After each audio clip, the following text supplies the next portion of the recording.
The helicopter blades sliced through Montana's frozen morning air with a rhythmic thump, thump, thump that reverberated across the Rocky Mountains like a war drum. Inside the military aircraft, Dr. Marcus Brennan pressed his forehead against the cold window, watching the endless carpet of snow-covered pines blur beneath them. His breath fogged the glass. At 43, Marcus had invested millions into predator research across 3 continents, but nothing, absolutely nothing, had prepared him for what awaited in these mountains. Dr. Brennan, a voice crackled through his headset, authoritative, clipped, military. We're approaching the site. Prepare for descent. Marcus turned to see General Maxwell Thorne unbuckling his harness with mechanical precision. The general was a monument of a man, 6'4" of pure military discipline, with a jaw that looked carved from granite and eyes that had seen too many battlefields. Medals gleamed on his chest like tiny shields. His uniform was immaculate despite the early hour. Everything about Maxwell Thorne screamed control, authority, and absolute conviction. General, Marcus began, adjusting his wire-rimmed glasses with fingers that trembled slightly from the altitude, or perhaps from something else.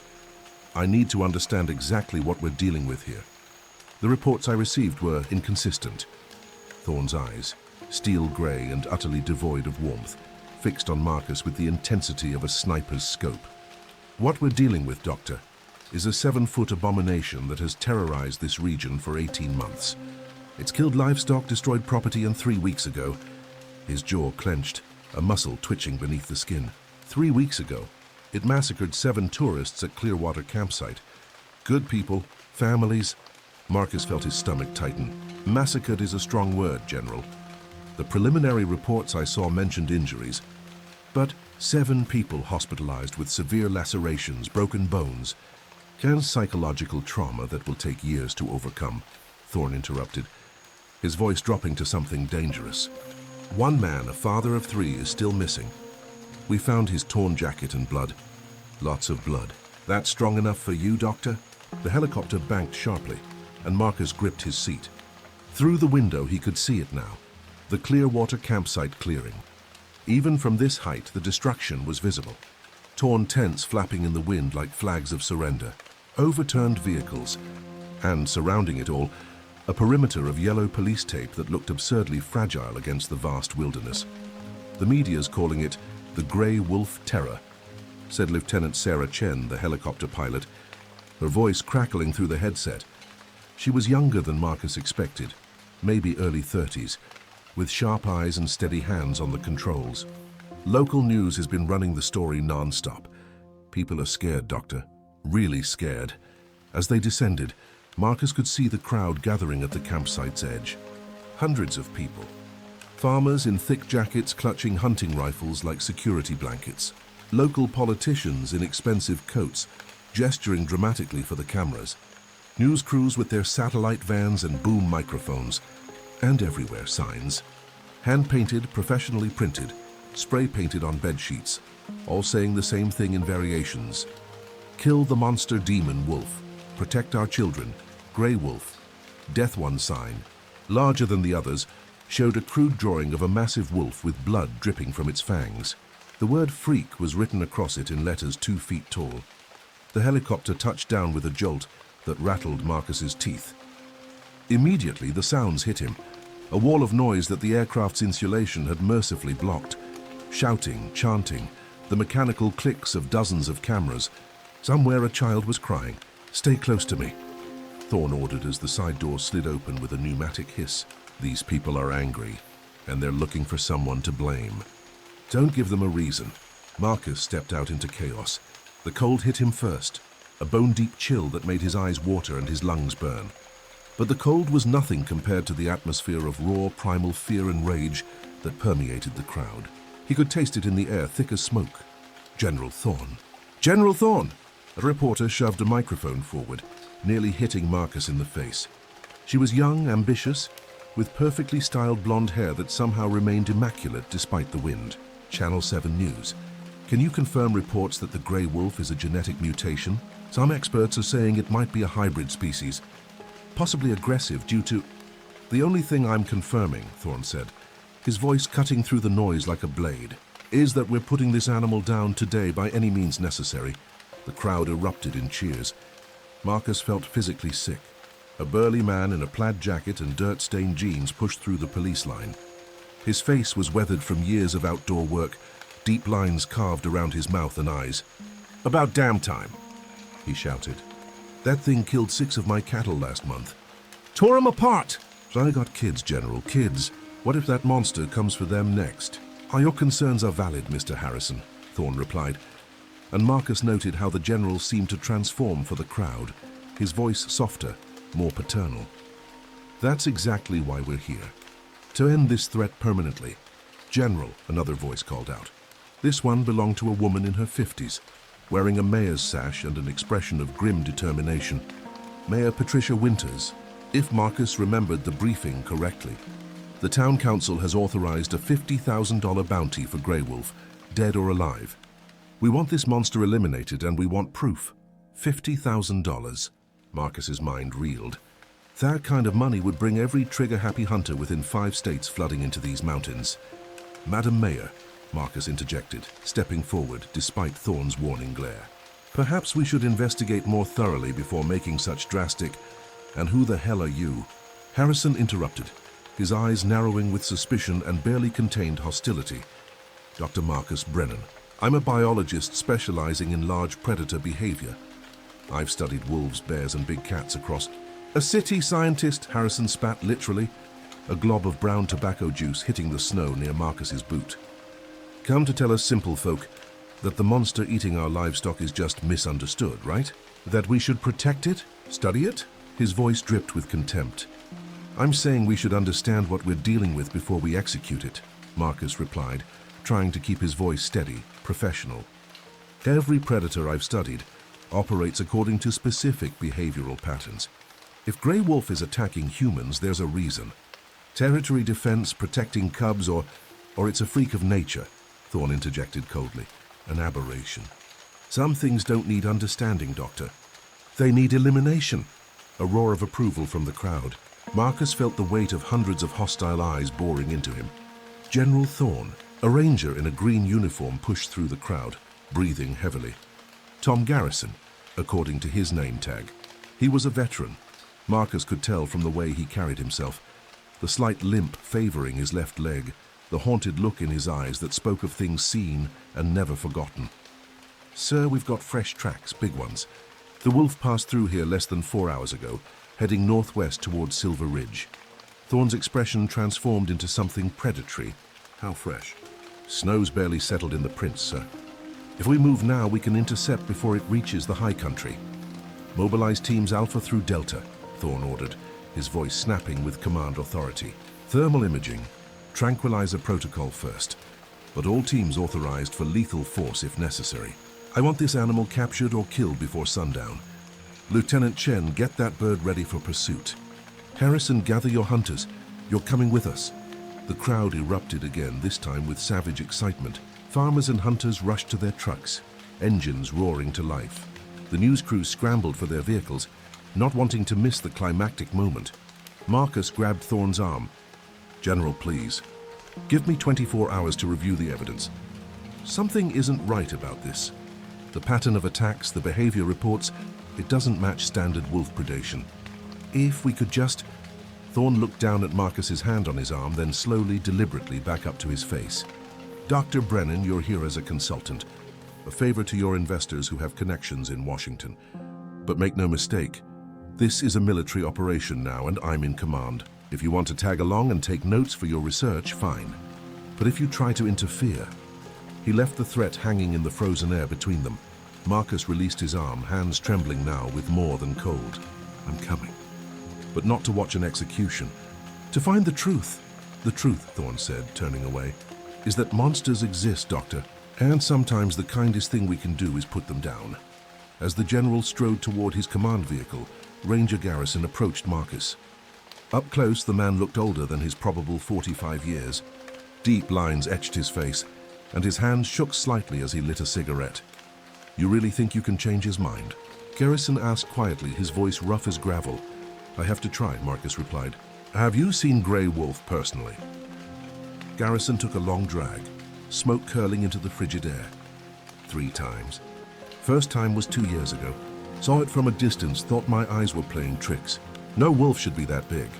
Second time was during the Patterson Ranch incident. That's when it supposedly killed a dozen sheep.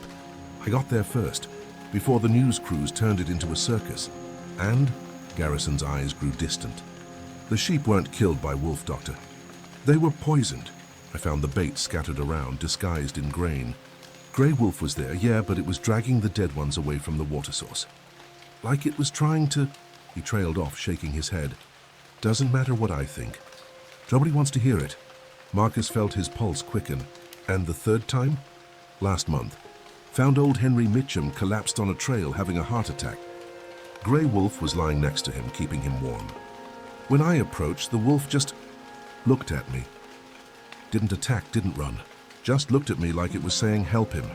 Then it disappeared into the trees. Did you report this? Garrison laughed bitterly. Tried. Got told I was seeing things, that I'd been in the wilderness too long, that maybe I should take early retirement. So I shut up. Kept my head down. But Doctor... He grabbed Marcus's sleeve, his grip desperate. That thing in the mountains, it ain't what they think it is. And if they kill it, he shook his head. We'll have murdered something we don't understand. Before Marcus could respond, a shout rang out across the campsite. We got movement. Northwest quadrant. The camp exploded into action. Trucks roared, engines gunning. The helicopter's blades began spinning up, the whine building to a scream. Marcus ran toward the command vehicle, Garrison close behind. As he climbed into the back of the military transport, Marcus caught one last glimpse of the crowd. They were chanting now, a single word repeated over and over, growing louder with each repetition. Kill it! Kill it! Kill it! The vehicle lurched forward, tires spinning in the snow before finding purchase. Through the window, Marcus watched the campsite recede, the crowd, the signs, the hatred, all of it swallowed by the ancient forest that stretched endlessly in every direction. Somewhere out there, in the vast wilderness of the Rocky Mountains, Grey Wolf was running for his life, and Marcus had perhaps hours to discover why everyone was so terribly, devastatingly wrong about what they were hunting. The question that haunted him as they sped deeper into the wilderness was simple and terrible. Would anyone listen to the truth before it was too late? Above them, the sun was a pale disk behind heavy clouds. The temperature was dropping. A storm was coming, and in the distance, so faint Marcus almost thought he imagined it, came a sound that made his blood run cold. Howl, mournful, ancient, and utterly alone. The convoy tore through the mountain roads like a mechanized serpent, 8 vehicles strong, spitting up plumes of snow and gravel. Marcus gripped the handle above his seat as the military transport bounced violently over a pothole, his shoulder slamming against the metal frame. Across from him, General Thorne studied a tactical display with the focused intensity of a chess master planning checkmate. Thermal imaging shows heat signature moving through Sector 7. Lieutenant Chen's voice crackled through the radio mounted on the dashboard. The helicopter was somewhere above them, invisible through the thick canopy of pines. Target is maintaining northwest trajectory. Speed approximately 30 miles per hour. 30 miles per hour. Through mountain terrain. In deep snow, Marcus did the mental calculation. That was faster than any normal wolf should be able to sustain. Grey Wolf was either running for his life with adrenaline-fueled desperation, or he was something else entirely. All units converge on Sector 7, Thorne commanded into his radio. Set up containment perimeter at Devil's Canyon. If thermal is accurate, the target will hit that choke point in approximately 14 minutes. I want shooters positioned on the high ground, trank teams at ground level. Nothing gets through that canyon. Sir, one of the soldiers in the transport spoke up. He was young, maybe 25, with a fresh haircut and eyes that kept darting nervously to the trees rushing past. His name tag read Morrison. What if it doesn't go through the canyon? What if it knows we're herding it? Thorne's expression didn't change, but something cold flickered in his eyes. It's an animal, Morrison. Large, yes. Dangerous, absolutely.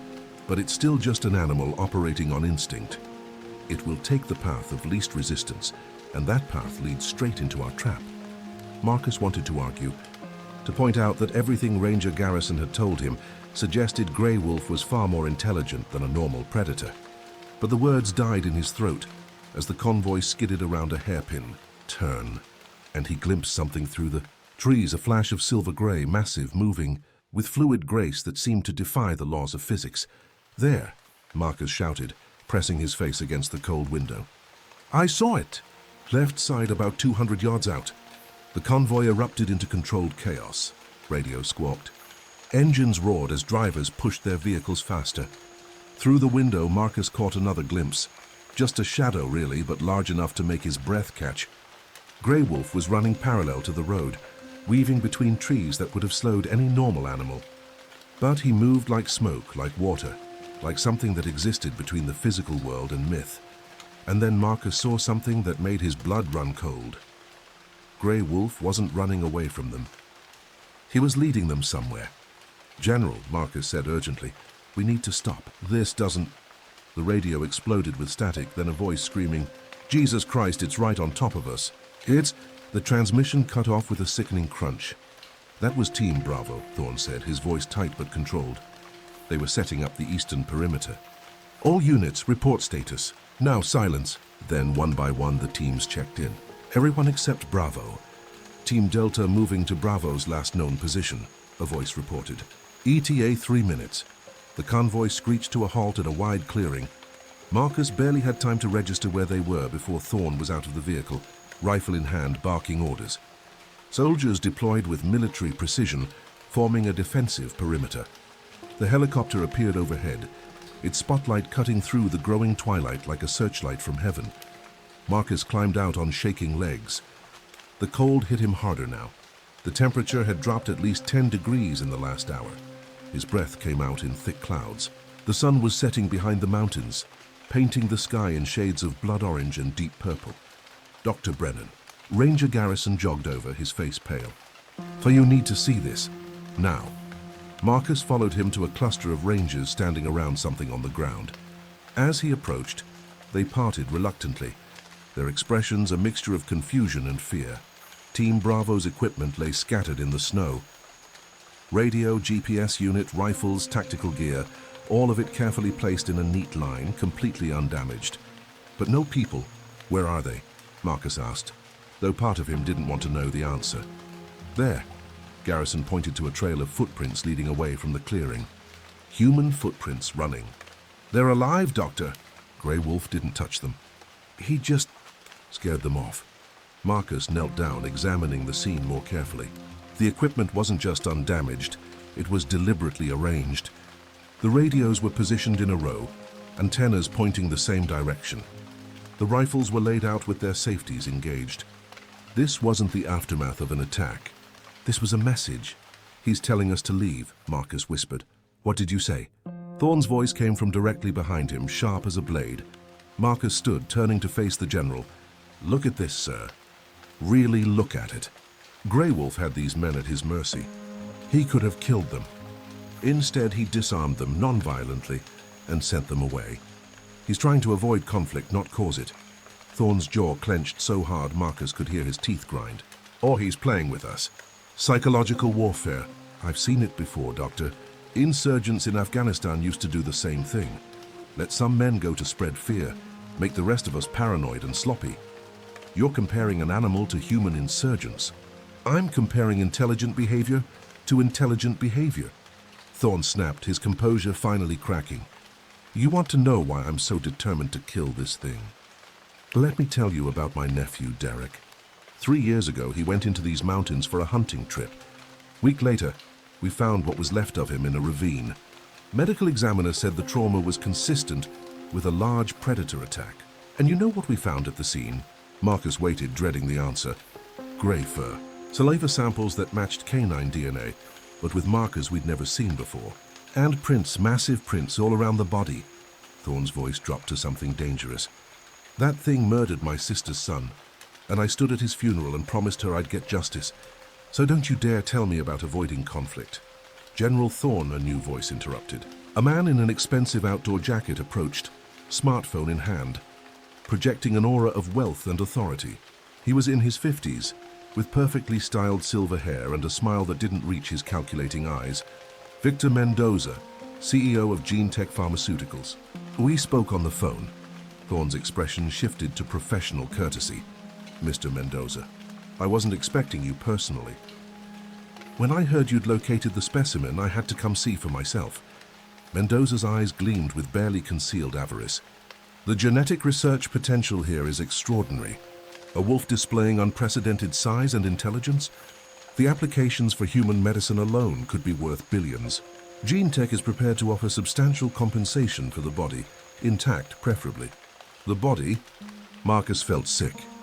You're already talking about harvesting him? Mendoza looked at Marcus as if noticing him for the first time. Him? Doctor, it's an animal. A fascinating one, certainly, but still just biological data waiting to be unlocked.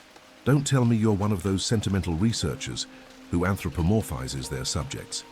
I'm a researcher who understands that we're dealing with something we don't comprehend yet. Killing it before we understand is the safest course of action, Thorne finished. Mr. Mendoza, once we've secured the animal, dead or alive, we can discuss compensation. For now, I need you to stay back with the non-combat personnel.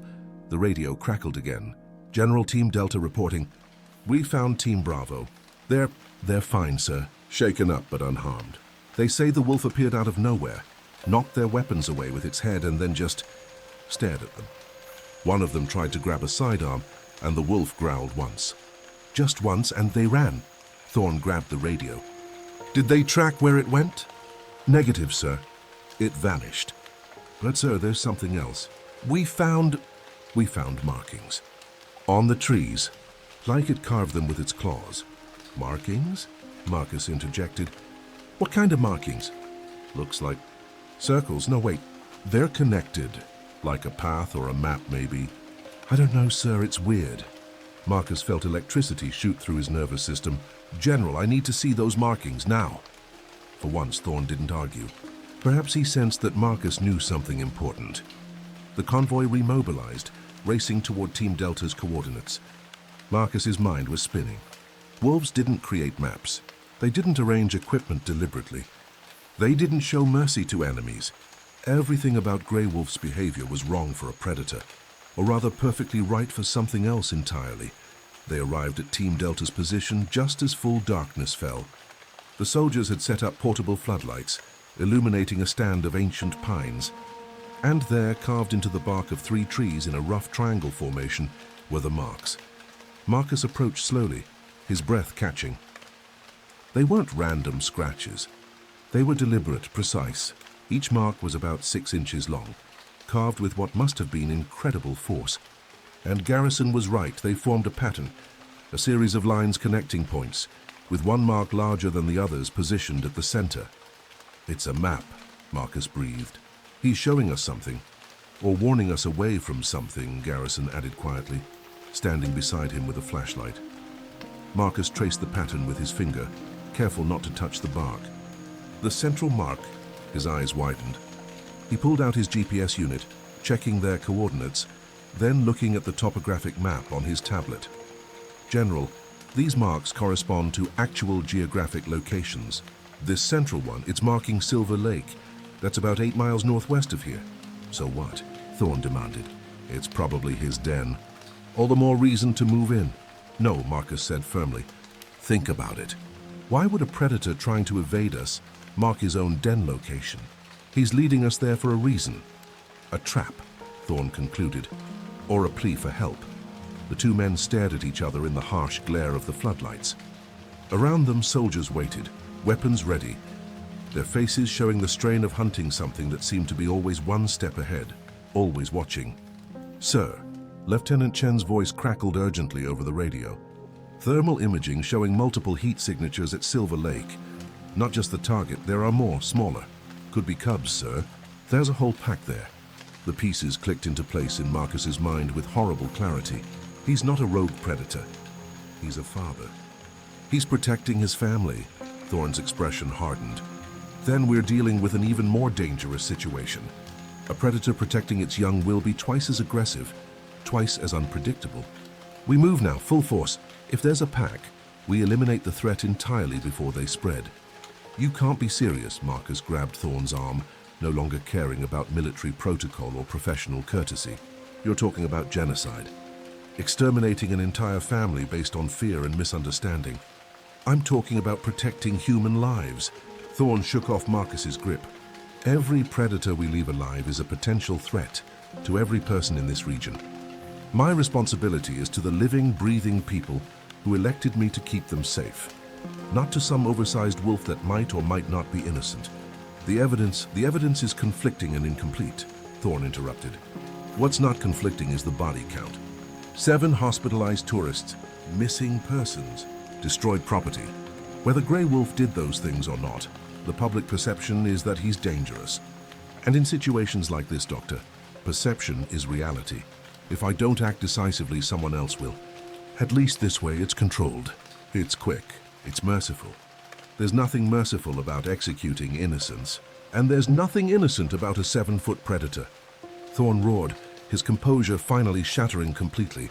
You want to see innocent? Come with me. He strode to one of the vehicles and yanked open the back, pulling out a file folder. He thrust it at Marcus with shaking hands. Look at these. Really look at them. Marcus opened the folder and immediately wished he hadn't. Crime scene photos. The Clearwater campsite. But these weren't the sanitized overview shots he'd seen in the briefing. These were close-ups. Tents shredded with claw marks that had cut through heavy-duty fabric like paper. Personal belongings scattered and destroyed. And blood. So much blood. A 6-year-old girl was in one of those tents, Thorne said quietly, dangerously. She's in a hospital right now with nightmares so severe, she screams every time the lights go out. Her father has 17 stitches across his chest, where something with claws the size of kitchen knives, tried to gut him. You want to tell that little girl that the creature who did this deserves understanding? Compassion. Marcus stared at the photos, his conviction wavering. Because Thorne was right, something had done this. Something violent and terrifying had torn through that campsite, like a hurricane of teeth and claws. But Garrison's words echoed in his mind. That thing in the mountains? It ain't what they think it is. General, Marcus said slowly, what if it wasn't Grey Wolf who did this? The evidence can be faked, manipulated, misinterpreted. Marcus looked up from the photos, meeting Thorne's eyes. Give me 24 hours. Let me go to Silver Lake alone, unarmed. If Grey Wolf is what you think he is, I'll be dead by morning and you can proceed with your plan. But if he's what I think he is... Marcus took a deep breath. Then we might be about to make a mistake we can never undo. The silence stretched between them, broken only by the wind in the pines and the distant thump of helicopter blades. Finally, Thorne spoke. 12 hours. You get 12 hours, Doctor. That dawn, with or without you, we move on Silver Lake, and God help you if you're wrong about this. Marcus felt relief and terror in equal measure. 12 hours to prove the impossible. 12 hours to find Grey Wolf and discover the truth. 12 hours before the massacre began. As the soldiers set up camp for the night, Marcus gathered his equipment, flashlight, GPS, camera, and against every instinct screaming at him not to, he left his rifle in the vehicle. Garrison approached as Marcus was about to leave. You know this is insane, right? Completely, Marcus agreed. You'll be alone in the dark with a predator that could rip you apart without breaking a sweat. I know. Garrison was quiet for a moment, then reached into his jacket and pulled out something small and metal, a compass. Old, worn with scratches across its face. Belonged to my grandfather. Never failed him in 40 years of rangering. Maybe it'll bring you luck. Marcus took the compass, feeling the weight of it in his palm. Thank you, Doctor. Garrison's voice stopped him as he turned to leave. If you do find Grey Wolf, and if he is what I think he is, tell him I'm sorry. Tell him not all of us want him dead. Marcus nodded, unable to speak past the lump in his throat. Then he turned and walked into the darkness, leaving the lights and warmth and safety of the camp behind. The forest swallowed him within moments, the sounds of human activity fading to nothing. Above, clouds obscured the moon, making the darkness absolute. Marcus clicked on his flashlight, the beam seeming pathetically small against the vast wilderness. 8 miles to Silver Lake, through mountain terrain. In the dark, alone. Marcus had never been more terrified in his life, but he kept walking.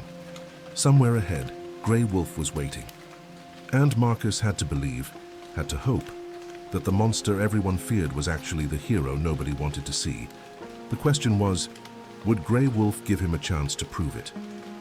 Or would Marcus's frozen corpse be the final piece of evidence needed to justify genocide? The forest at night was not silent. That was the first thing Marcus learned as he pushed deeper into the wilderness, his flashlight beam cutting through darkness so complete it felt physical. The forest was alive with sound, branches creaking under the weight of snow, the distant hoot of an owl, the skittering of small animals in the underbrush. And beneath it all, a constant whisper of wind through the pines that sounded almost like breathing. Marcus had been walking for 2 hours, and every minute felt like an eternity. His GPS showed he'd covered roughly 4 miles, which meant he was halfway to Silver Lake. His legs burned with exhaustion, his lungs ached from the thin mountain air, and his face was numb from the cold despite the scarf wrapped around it.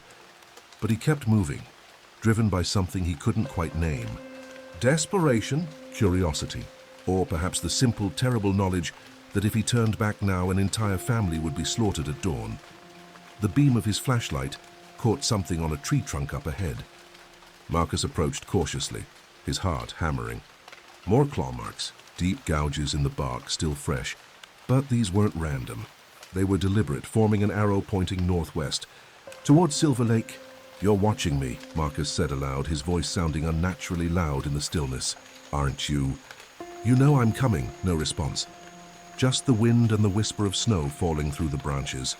Marcus continued walking, following the arrows that appeared every few hundred yards. It was clear now. Grey Wolf wasn't just leading him to Silver Lake. He was guiding him safely through the terrain, marking the easiest path, the most stable ground. It was an act of, what, mercy? Trust? Or was Thorn right, and this was just an elaborate trap? The GPS beeped.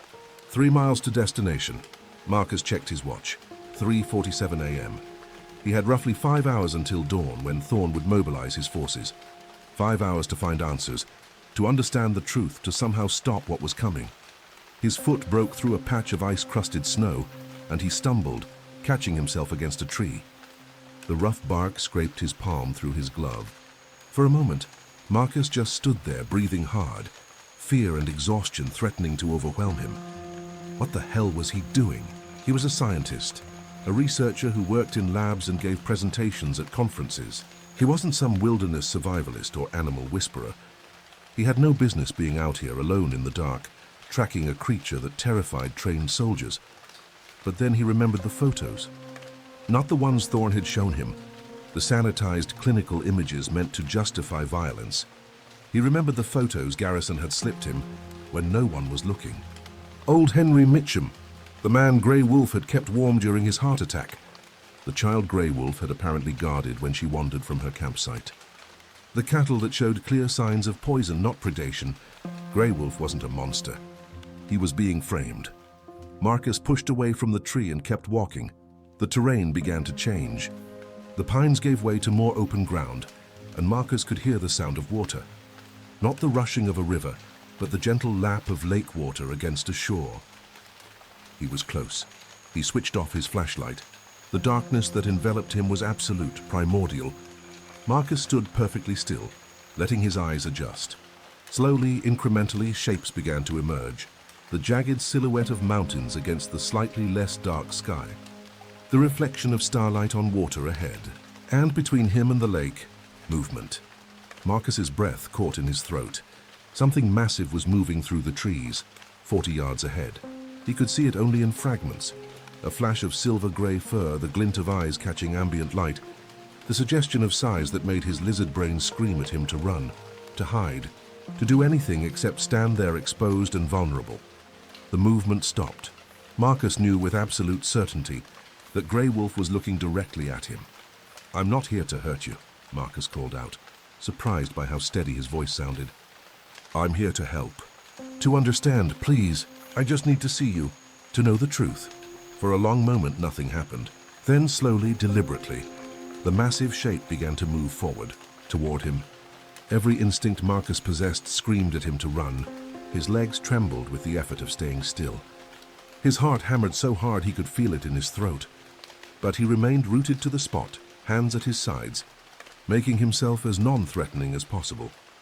Grey Wolf stepped into a patch of starlight. and Marcus forgot how to breathe. The creature before him was magnificent and terrible in equal measure. Even on all fours, his shoulder height was easily 4 feet. His body was massive, heavily muscled, with proportions that seemed impossibly large for a wolf. The fur was indeed grey, but not uniformly. It shaded from silver-white on his underbelly to charcoal along his spine, with patterns that seemed to shift and flow in the dim light. But it was the eyes that held Marcus transfixed. They were amber yellow, like molten gold, and they contained something Marcus had never seen in an animal's gaze before. Intelligence, not the cunning of a predator or the wariness of prey. Real intelligence, the kind that evaluated, calculated, understood. Grey Wolf tilted his head, studying Marcus with those impossible eyes. Then slowly he sat. The simple act, a gesture of non-aggression, of patience, was so startlingly human that Marcus felt tears prick his eyes. "You understand me," Marcus whispered. "Don't you? You understand what's happening?" Grey Wolf's ears swiveled forward. Listening, Marcus took a careful step forward, then another. Grey Wolf didn't move, just watched with that steady, assessing gaze. When Marcus was 10 feet away, the wolf made a low sound in his throat, not quite a growl, more of a rumble, a warning that this was close enough. Marcus stopped and slowly lowered himself to the ground, sitting cross-legged in the snow, making himself smaller, less threatening. His pants immediately soaked through with ice-cold water, but he ignored it. "They're coming at dawn," Marcus said quietly. "General Thorne, soldiers, hunters, they think you attacked those tourists. They think you're a killer, and they're going to..." His voice broke. "They're going to kill you and your family unless I can prove them wrong." Grey Wolf's expression didn't change, but something shifted in those eyes. A recognition of the threat, perhaps. Or maybe just sadness at the inevitability of it all. "I need to understand what really happened," Marcus continued. "The Clearwater campsite. The tourists. There was blood, destruction, terror. If it wasn't you, then what was it?" For a long moment, Grey Wolf just stared at him. Then the massive wolf rose to his feet and turned, walking toward the lake. He paused after a few steps, looking back at Marcus. The message was clear: follow me. Marcus scrambled to his feet and followed, his legs numb from cold and fear. Grey Wolf led him through the trees to the shore of Silver Lake. The water was dark as ink, reflecting the stars like scattered diamonds. And there on the rocky beach, Marcus saw them, wolf pups, 6 of them, huddled together in a natural shelter formed by fallen logs and stones. They were bigger than normal wolf pups, already the size of large dogs despite being maybe 4 months old. But they had that unmistakable puppy awkwardness, with oversized paws and ears too big for their heads. One of the pups saw Marcus and let out a high-pitched yip, scrambling toward Grey Wolf.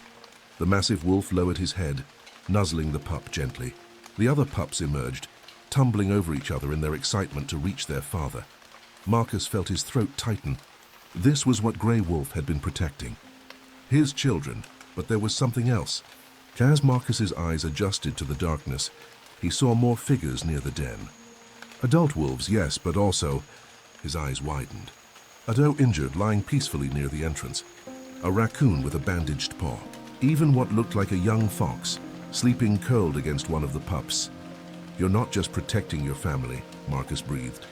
"You're protecting everyone. You're a guardian." Grey Wolf made that rumbling sound again, then gently pushed one of the pups back toward the den with his massive head. But one pup, smaller than the others with fur more silver than grey, wouldn't be deterred. She bounded over to Marcus, tail wagging, and before he could react, placed her tiny paws on his knee. Marcus laughed. He couldn't help it. The sound burst from him, part joy, part relief, part something he couldn't name. He carefully reached down and scratched behind the pup's ears. Her tail wagged harder. Grey Wolf watched this interaction carefully, then seemed to make a decision. He walked to the edge of the trees and began digging in the snow, his massive paws making short work of the frozen ground. After a moment, he pulled something out and carried it over to Marcus, dropping it at his feet. A camera. Expensive, professional grade, with a telephoto lens. Covered in dirt but intact. Marcus picked it up with trembling hands, turning it over. There was a name engraved on the side. Property of Derek Thorne. "The General's nephew," Marcus whispered. His fingers found the power button. Miraculously, the camera had battery life. He accessed the photo gallery, and what he found made his blood run cold. The first photos were innocent enough. Landscape shots, wildlife at a distance, but then they changed. Photos of wolf traps being set, close-ups of poison being mixed with bait. And then, Marcus felt sick. Photos of Derek Thorne and 2 other men, all heavily armed, standing over the body of a wolf. Not Grey Wolf, a smaller female, beautiful and dead, with 3 bullet wounds in her side. The timestamp on the photo was 3 years ago. Marcus scrolled further. More photos of the same hunting party, laughing, posing with their kill. And then the final series of photos showed something that turned Marcus's understanding of everything upside down. The photos were blurry, shot in rapid succession with the auto timer, as if the camera had been dropped and continued firing automatically. They showed Derek Thorne's face no longer laughing, terrified. Then Grey Wolf appearing like an avenging angel, massive and terrible. Then chaos, blurred motion, someone running, someone falling. But the crucial detail was in one clear frame. Derek Thorne holding a rifle, pointing it at Grey Wolf. And beyond the wolf, barely visible in the frame, were 3 tiny shapes. Wolf pups, newborn, helpless. "He killed your mate," Marcus said, looking up at Grey Wolf with tears streaming down his face. "Derek Thorne killed your mate, and then he came back for your children. And you—" He couldn't finish the sentence. Grey Wolf's eyes held no rage, no satisfaction at revenge taken, only infinite sadness. Marcus kept scrolling through the photos, and what he found next changed everything. Photos dated from 3 weeks ago. The Clearwater campsite. But they weren't taken by Derek Thorne. They were found photos pulled from a confiscated camera based on the file structure. The photos showed the truth of what happened that night. A group of men, not tourists but hunters in disguise, setting up the campsite as a front. Photos of them unloading crates of poison, illegal traps, hunting equipment that was banned in 3 states, and more photos showing their real purpose. They were there to kill Grey Wolf, to collect the bounty, to become famous as the men who killed the monster. The final photos showed what happened when Grey Wolf arrived. But he hadn't attacked. The photos, taken on automatic timer by a camera set up to document their hunt, showed Grey Wolf approaching the camp cautiously. Then one of the hunters panicking and firing a shot. The camp erupting into chaos as men grabbed weapons, fired wildly into the darkness. And Grey Wolf trying to retreat, accidentally knocking over a tent as he fled. His massive size causing destruction he never intended. The attack was a hunt gone wrong. The injuries were mostly self-inflicted by panicking hunters, shooting at shadows and stumbling into their own traps. And Grey Wolf had been trying to avoid them entirely. Marcus looked up from the camera, his hands shaking. They lied. The whole story was a lie. You were the victim, not the attacker. And now they're using it as justification to kill you. Grey Wolf stood and walked to the edge of the lake, staring out across the dark water. Marcus followed, still clutching the camera like a lifeline. "I can prove this," Marcus said urgently. "This camera, these photos, they prove everything. They prove you're innocent. They prove Derek Thorne was a criminal. They prove the tourists were actually hunters who attacked first. I can take this to Thorne, make him see the truth." Grey Wolf turned his massive head and looked at Marcus with an expression that stopped his words cold. It was a look that said, "Will it matter?" And Marcus realized with sinking horror that Grey Wolf was right. Thorne didn't want truth. He wanted revenge. The mob didn't want facts. They wanted blood. Mendoza didn't want justice. He wanted profit. Even if Marcus showed them this evidence, even if he proved beyond doubt that Grey Wolf was innocent, would anyone care?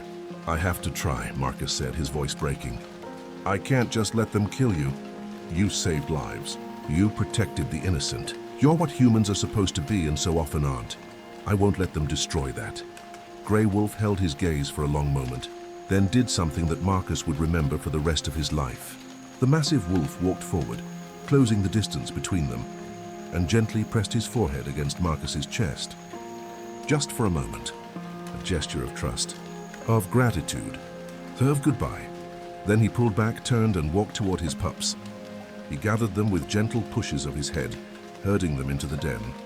The injured animals followed, sensing that something was about to happen.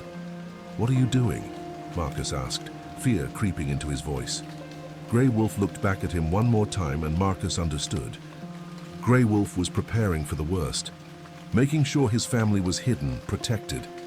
He knew the humans were coming, and he knew that no amount of truth would stop them. But he wasn't running. He was standing his ground, protecting what mattered most. "No," Marcus said firmly. "No, we're going to fix this together. I'm going back to that camp and I'm showing them this evidence and I'm making them listen. And you," he pointed at Grey Wolf, "you stay here and keep your family safe. When I prove your innocence, you'll be protected." "I swear it." Grey Wolf's expression was skeptical, and Marcus couldn't blame him. Words were cheap. Humans had probably made promises to this magnificent creature before, only to break them with bullets and traps. But Marcus had never been more determined about anything in his life. He checked his watch. 5:12 a.m. Dawn was in roughly 90 minutes. He could make it back to the camp if he ran, if he pushed himself beyond his limits, if sheer desperation could carry him faster than his exhausted body should allow. Marcus looked at Grey Wolf one more time. "I won't let them hurt you," he promised. "I don't care what it costs me. You deserve justice. You deserve the truth." Then he turned and ran. The forest blurred past him, branches whipping at his face, his lungs burning, his legs screaming in protest. He fell twice, scrambled back up, kept running. The camera was clutched against his chest like a sacred relic.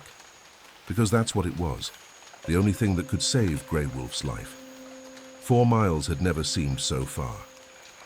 As Marcus crashed through the undergrowth, gasping, stumbling, driven by pure adrenaline, one thought burned in his mind. He had to reach the camp before dawn. He had to show them the truth. He had to make them understand, because if he failed, the greatest injustice he'd ever witnessed would be carried out by people who thought they were heroes, while the real hero died alone, protecting his family until the very end. Marcus ran faster. Behind him, in the darkness of Silver Lake, Grey Wolf watched the human disappear into the forest. Then he turned back to his den, to his children, and settled down at the entrance. Guardian, protector, father, waiting for whatever dawn would bring. Marcus burst into the military camp like a man possessed, his clothes torn, face bleeding from a dozen branch cuts, lungs heaving so hard he thought his chest would explode. The eastern sky was just beginning to lighten, the first grey fingers of dawn reaching over the mountains. He'd made it, barely. "General Thorne." Marcus's voice was raw, desperate. "General, I have proof. You need to stop the operation." The camp was already in full mobilization mode. Soldiers loading weapons, hunters checking their gear, the helicopter's rotors beginning their warm-up whine. Everyone stopped and stared at Marcus as he staggered into the center of the activity, clutching the camera against his chest. General Thorne emerged from the command tent, already in full tactical gear, his expression dark as a thundercloud. "Dr. Brennan, you look like hell." "I found him," Marcus gasped, stumbling forward. "I found Grey Wolf, and I found this." He thrust the camera toward Thorne with shaking hands. "Your nephew's camera, with photos. Photos that prove everything. Grey Wolf is innocent. The tourists were hunters. Your nephew killed Grey Wolf's mate. This whole thing is..." "Give me that." Thorne snatched the camera, his jaw clenched tight. For a moment, Marcus felt a surge of hope. The general was looking at the screen, scrolling through the photos. His expression was unreadable, carved from stone. Then Thorne looked up and Marcus's hope died. "This proves nothing," Thorne said coldly. "What?" Marcus couldn't believe what he was hearing. "It proves everything. Look at the timestamps, the locations, I see photos taken by my nephew 3 years ago. I see documentation of a predator that killed him. I see what appears to be self-defense caught on camera." Thorne's voice was flat, emotionless. "What I don't see is anything that exonerates this animal from the Clearwater attack. The photos show the Clearwater victims were hunters. They attacked first. Grey Wolf was defending his territory from men who had every legal right to be there," Thorne interrupted. "This is public land, Doctor. Those men had permits. Whatever their intentions, they were attacked by a dangerous predator. That's what these photos show. That's what any court would see." Marcus felt like he was drowning. "You're not even trying to understand. You're just looking for justification to do my job," Thorne finished. "To protect the public from a clear and present danger."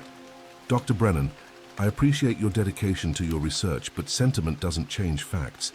That animal has killed humans. Whether in self-defense or not is irrelevant. It's dangerous, it's unpredictable, and it's my responsibility to eliminate the threat. So you're just going to ignore the truth? Marcus felt rage building in his chest, hot and choking. Your nephew was a criminal. He killed Grey Wolf's mate. He came back to kill the pups. Grey Wolf was protecting his family. Any parent would do the same. My nephew, Thorne said quietly, dangerously, was a human being, with a family who loved him, with a future that was stolen. And you want me to value an animal's life over his? I want you to value truth over revenge. The slap came so fast Marcus didn't see it. One moment he was shouting, the next he was on the ground, his cheek burning, blood in his mouth. The camp had gone deathly silent. You will not, Thorne said, standing over Marcus, his voice shaking with barely controlled rage, speak about my family. You will not make excuses for the creature that murdered my sister's son. And you will not interfere with this operation. Am I clear? Marcus spat blood and looked up at Thorne. Perfectly clear. You're not interested in justice. You're interested in murder. Call it what you want, Thorne said, turning away. All units, we move in 15 minutes. Full assault on Silver Lake. Rules of engagement, shoot on sight. No exceptions. No.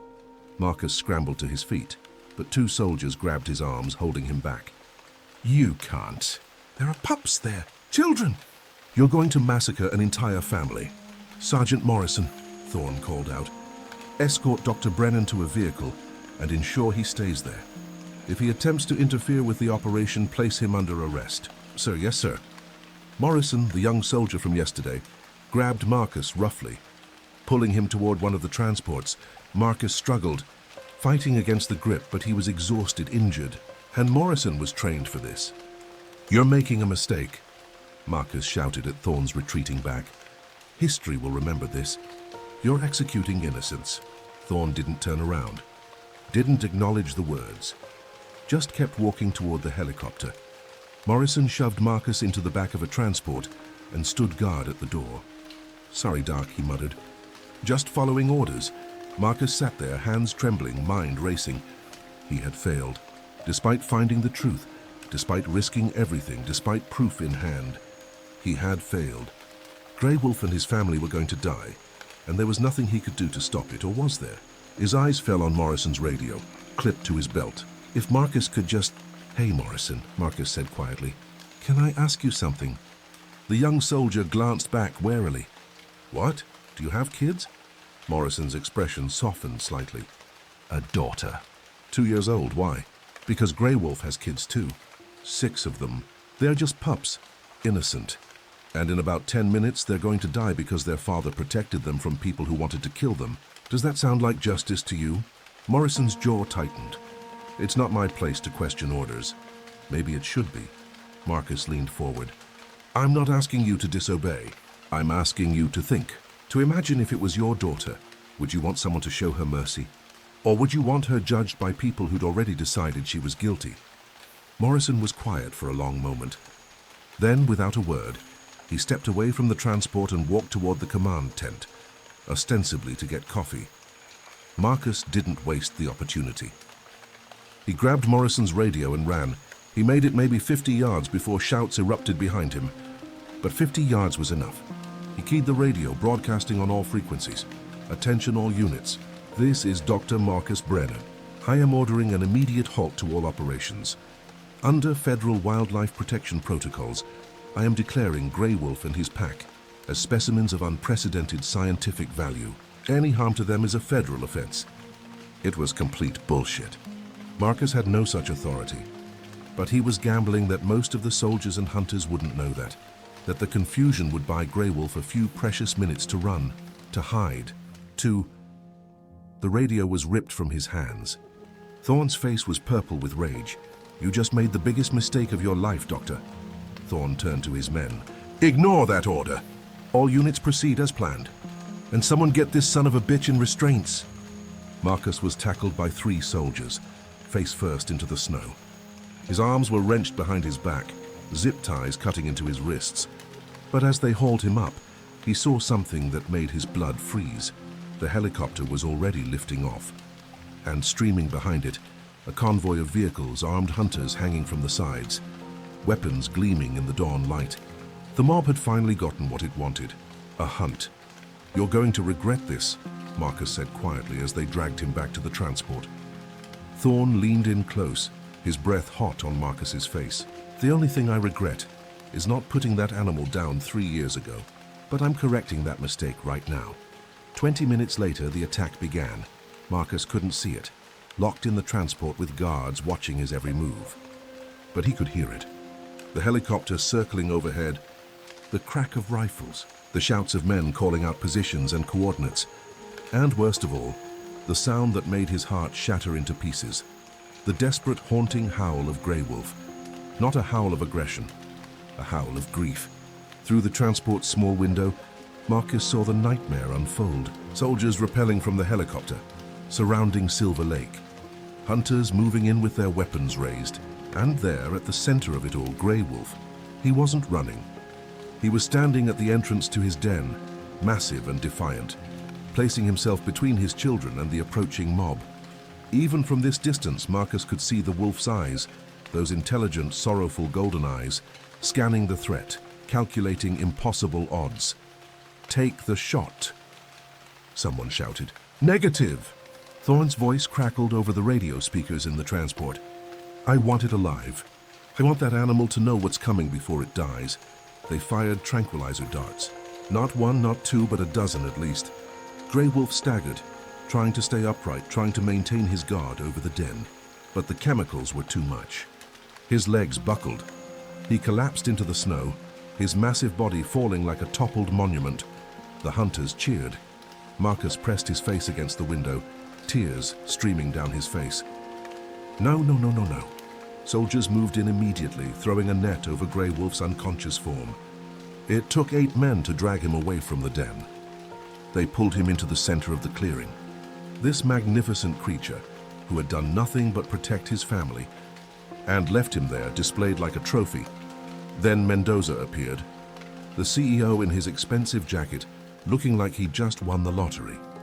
Marcus could see him on his phone, probably already making calls, already calculating profit margins from Grey Wolf's DNA. But worst of all was what happened next. The hunters and soldiers began taking photos, posing next to the unconscious wolf, stepping on him, sitting on him, making victory signs for the camera. Tourists who had followed the convoy began arriving, drawn by the spectacle. Within minutes, there were dozens of people around Grey Wolf's body, laughing, joking, treating him like he was already dead. Someone spray-painted "monster" across his flank. A child threw a rock, and his parents laughed. A reporter did a live broadcast, standing with her foot on Grey Wolf's head, talking about how the nightmare is finally over. This was the humiliation Garrison had warned about. The mob mentality that turned humans into something far more monstrous than any animal. Marcus vomited in the corner of the transport, his body rejecting the horror of what he was witnessing. "Let me out," he said hoarsely to his guards. "Please, let me help him." The guards looked at each other uncomfortably. They were soldiers, trained to follow orders, but even they looked disturbed by what was happening outside. "Can't do that, Doc," one of them finally said. "General's orders." Marcus watched as they brought in a cage. Not even a proper wildlife transport, just a crude metal box, barely large enough for a large dog, certainly not big enough for Grey Wolf's massive frame. They were going to cram him into that cage, to torture him with confinement before whatever they had planned next. But then something happened that changed everything. A child's scream pierced the air, high, terrified, cutting through the celebration like a knife. Through the window, Marcus saw chaos erupt. A young boy, maybe 7 years old, had wandered too close to the frozen lake's edge. The ice, weakened by the morning sun and the activity of dozens of people trampling around it, had given way beneath him. He'd fallen through into the dark, freezing water. His mother was screaming. His father was running toward the lake, but the ice was cracking, fragmenting, making it impossible to reach him safely. The boy's head disappeared beneath the surface once, twice, his small arms flailing desperately. "Someone help him," the mother shrieked. "My baby!" Soldiers moved forward, but Thorne held up his hand. "Wait, the ice won't hold. We need to get rope, form a human chain. Do this carefully or we'll lose more people." But there wasn't time. Marcus could see it. The boy was struggling less now, his movements growing sluggish. Hypothermia was setting in. In minutes, maybe seconds, he would be dead. And then Grey Wolf opened his eyes. The tranquilizers should have kept him under for hours. The dosage they'd used could have killed a normal animal. But Grey Wolf wasn't normal. With a tremendous effort that seemed to cost him everything, the massive wolf forced his head up, focused his gaze on the drowning child. And then, before anyone could react, Grey Wolf lurched to his feet, the net tangled around him, restraints cutting into his legs, drugs making every movement agony. But he moved anyway, dragging the net, ignoring the shouts of startled soldiers focused only on the boy. "Shoot it!" someone yelled. "It's attacking!" But Grey Wolf wasn't attacking. He was running, stumbling really, his coordination shot from the tranquilizers, toward the lake, toward the child. Marcus watched in horror and awe as Grey Wolf reached the ice's edge. The crowd scattered, convinced they were about to witness a massacre. But Grey Wolf didn't hesitate. He plunged into the freezing water with a massive splash. The lake was 12 feet deep at that point. Grey Wolf disappeared beneath the surface, weighted down by the net, drugged to the point where any movement should have been impossible. For a moment, nothing happened. The boy's head slipped under the water one final time. Then Grey Wolf erupted from the lake like a breaching whale. The boy clutched gently in his massive jaws, held by the back of his jacket. The wolf swam to the shore, not where the people were, but to a shallow bank where he could easily deposit the child safely. He laid the boy down carefully, so carefully on solid ground. Then he turned back toward the lake, toward the deeper water, and collapsed. The weight of the net, the drugs in his system, the sheer exhaustion of what he'd just done. It was too much. Grey Wolf sank beneath the surface of Silver Lake, and this time he didn't come back up. The boy's father reached his son, pulling him to safety, checking his vital signs. The boy coughed, spewing water, breathing. Alive. But Grey Wolf was gone. The lake's surface was still, save for a few bubbles rising from where he'd disappeared. And the crowd, the mob that had been celebrating his capture moments before, stood in absolute silence, the weight of what they'd just witnessed crushing them. Grey Wolf had saved the life of his enemy's child, and it had killed him. For exactly 7 seconds, nobody moved. The world seemed to hold its breath, suspended in the moment between before and after. Before understanding, after witnessing something that shattered every assumption they'd made. Then the boy's father, a burly hunter who'd been among the loudest voices calling for Grey Wolf's death, broke the silence with a strangled cry. "The wolf saved my son." He was already running toward the lake's edge, followed by 2 soldiers.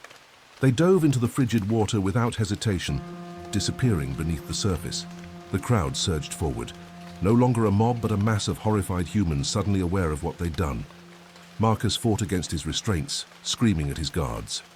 "Let me go. I'm a biologist. I can help." One of the guards, the older one who'd looked uncomfortable earlier, made a decision that would define him for the rest of his life. He cut Marcus's zip ties with his combat knife. "Go," he said simply. Marcus ran. He hit the water just as the hunters were dragging Grey Wolf's massive body to shore. The wolf was limp, eyes closed, tangled in the net that had nearly been his death sentence. Marcus fell to his knees beside him, pressing his ear against the broad chest. Nothing. No heartbeat. "No breath, no," Marcus whispered. "No, you don't get to do this. You don't get to save everyone else and then die. That's not how this ends." His hands found Grey Wolf's chest and he began compressions. Ridiculous. The wolf's chest was so massive that Marcus's efforts seemed futile. But he kept going, counting in his head, pressing down with all his strength. "Come on," Marcus gasped. "Come on, you stubborn, magnificent bastard. Breathe." Someone dropped to their knees beside him. Ranger Garrison, his weathered face streaked with tears. "I'll do breaths. You keep compressions." Together they worked. A biologist and a ranger, desperately trying to save the life that everyone else had tried to take. Around them, the crowd watched in silence. No one was taking photos now. No one was laughing. 30 compressions. Garrison breathed into Grey Wolf's nose.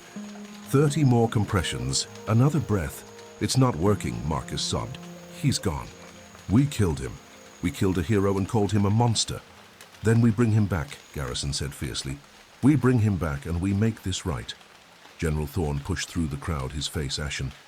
He stood over Grey Wolf's body, and for the first time since Marcus had met him, the general looked lost. His hands trembled as he reached for his radio. "This is Thorne. I need a medical evac helicopter. Now I don't care if it's for an animal. I don't care about protocol. I need it here in 5 minutes or heads will rolling, sir." Lieutenant Chen's voice crackled back, confusion evident. "The target is... You're requesting medical assistance for the target." "The target has a name," Thorne said, his voice breaking. "His name is Grey Wolf, and he just saved my grandson's life while we were trying to murder him." The radio went silent. Then, "Medical evac in 4 minutes, sir." Marcus continued compressions, his arms screaming in protest. He'd lost count of how many cycles they'd done. Too many. Grey Wolf had been without oxygen for too long. Every second that passed decreased the chances of... Grey Wolf's body convulsed. Water erupted from his mouth and nose. His eyes snapped open, those impossible golden eyes, and he drew in a massive, gasping breath. Then another. His gaze was unfocused, confused, but he was breathing. He was alive. The crowd erupted in cheers and sobs. Complete strangers hugged each other. The boy's mother fell to her knees, thanking God, thanking Grey Wolf, thanking anyone who would listen. Marcus collapsed forward, his forehead resting against Grey Wolf's shoulder, his whole body shaking with relief and exhaustion and grief for how close they'd come to destroying something irreplaceable. "I'm sorry," he whispered into Grey Wolf's fur. "I'm so sorry for what they did to you, for what we all did." Grey Wolf's eyes slowly focused on Marcus's face. Recognition flickered there. And then, incredibly, the massive wolf's tail moved. Just once, a weak wag that said, "I know. I forgive you." The medical helicopter arrived in a thunder of rotor wash and downdraft. Combat medics, trained to save human lives, found themselves carefully loading a 7-foot wolf onto a stretcher. If the situation weren't so dire, it might have been comical. But nobody was laughing. "Sir, we need someone to accompany the patient," one of the medics said to Thorne. "Someone who understands his physiology, can monitor his vitals during transport." "Dr. Brennan," Thorne said immediately. "He's the only one qualified." Marcus climbed into the helicopter without a word, settling beside Grey Wolf's stretcher. As they lifted off, he looked down at the crowd at the scene of near tragedy that had become something else. The boy was being held by his father, both of them looking up at the departing helicopter. Garrison stood with his hand raised in salute. Even the hunters looked small and ashamed, their weapons hanging limp at their sides. And there at the edge of the clearing, Marcus saw movement. 6 small shapes emerging from the den. The pups, led by the smallest one with silver fur. They stood at the lake's edge, looking up at the helicopter carrying their father away. One of them howled, young and wavering but carrying across the distance. "Your children are safe," Marcus said to Grey Wolf, knowing the wolf couldn't understand the words, but hoping he understood the tone. "I'll make sure they're protected. I swear it." 3 days later, the press conference was held in the main auditorium of Montana State University. Every major news outlet was there, cameras rolling, reporters poised with their questions. The room was packed beyond capacity, with standing room only. General Maxwell Thorne stood at the podium, out of uniform for the first time since Marcus had met him. He looked older somehow, the weight of what had happened pressing down on his shoulders like a physical thing. "I'm here today," Thorne began, his voice steady but heavy with emotion, "to admit that I was wrong. Not just wrong, catastrophically, unforgivably wrong. And to explain how that wrongness nearly cost us something precious." He clicked a remote, and the screens behind him came to life with the photos from Derek Thorne's camera. The hunting party. The dead female wolf, the poison and traps. The audience gasped and murmured, "This is my nephew Derek Thorne. I loved him. I grieved for him. And I let that grief blind me to the truth of who he was." Thorne's voice caught. Derek was a poacher, a criminal. He killed Grey Wolf's mate 3 years ago and returned to finish what he started, to murder Grey Wolf's pups. Grey Wolf stopped him. And I called that murder. I called it a crime. When in fact it was justice. The screens changed, showing the Clearwater campsite photos. The real story.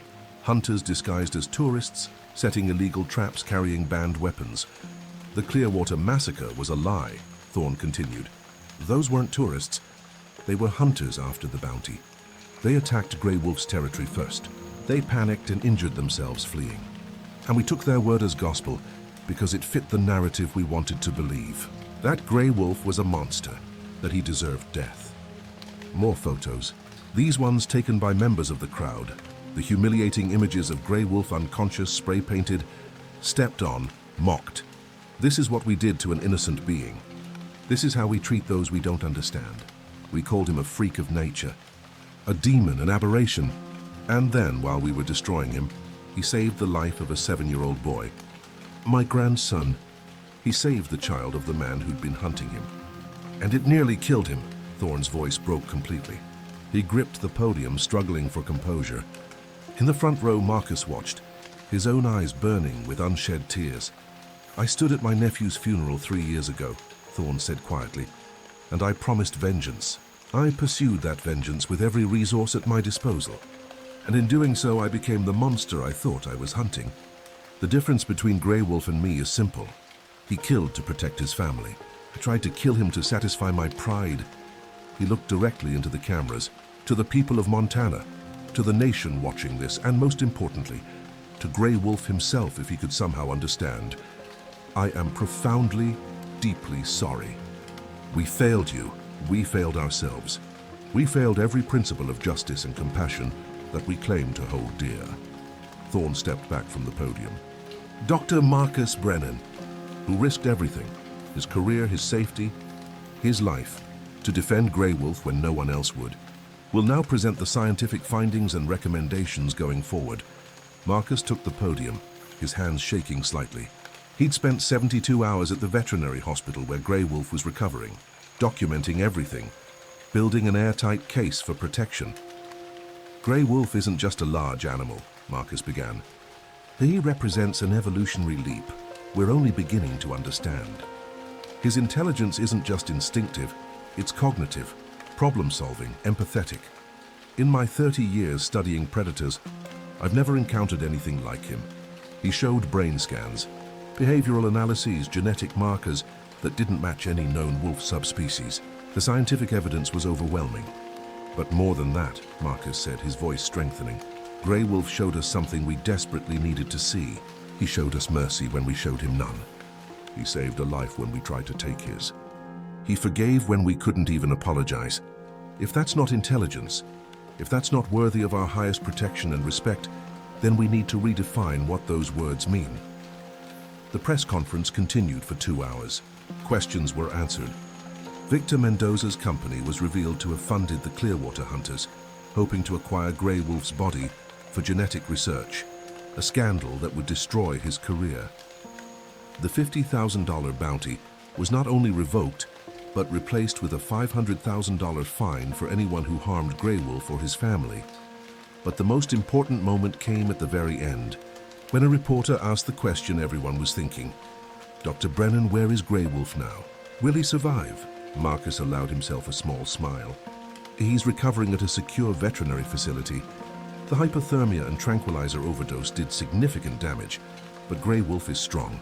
Stronger than any of us imagined. The veterinarians estimate full recovery in 6 to 8 weeks. And then what? Will he be released back to the wild? That decision belongs to Grey Wolf, Marcus said firmly. We don't own him. We never did. When he's ready, we'll transport him and his pups back to Silver Lake, which is now designated a protected sanctuary. What happens after that is his choice. But he'll be free.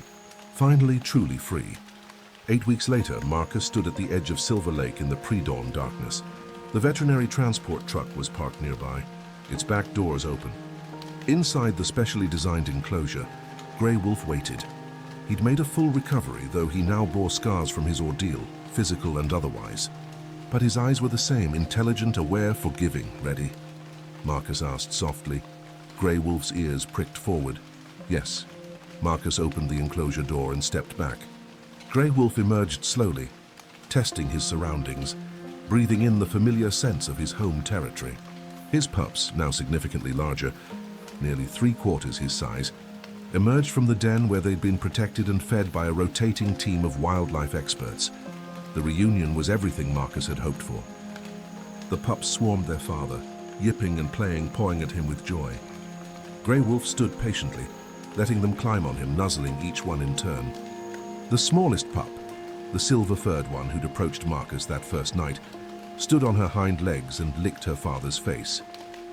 Marcus watched for a long moment, committing the scene to memory.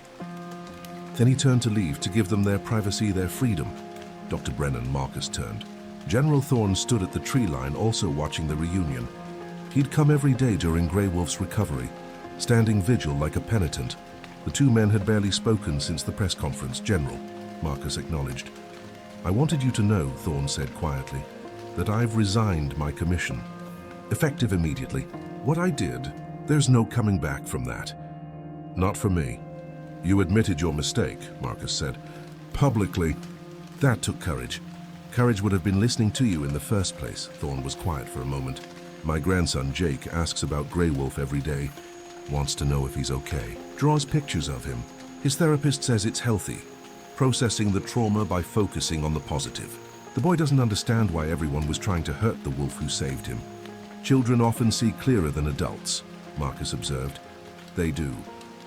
Thorne looked at Grey Wolf and his family. I spent 3 years consumed by hate for that magnificent creature. 3 years that I can never get back. What a waste. Before Marcus could respond, Grey Wolf's head lifted. He was looking directly at them. No, at Thorne specifically. For a long moment, wolf and man stared at each other across the clearing. Then Grey Wolf did something extraordinary. He walked toward them, his massive paws silent on the forest floor. The pups followed, curious and cautious. Grey Wolf stopped 10 feet away from Thorne, close enough that the general could see every detail, the scars from the net, the places where his fur had been damaged by spray paint, the evidence of all that had been done to him.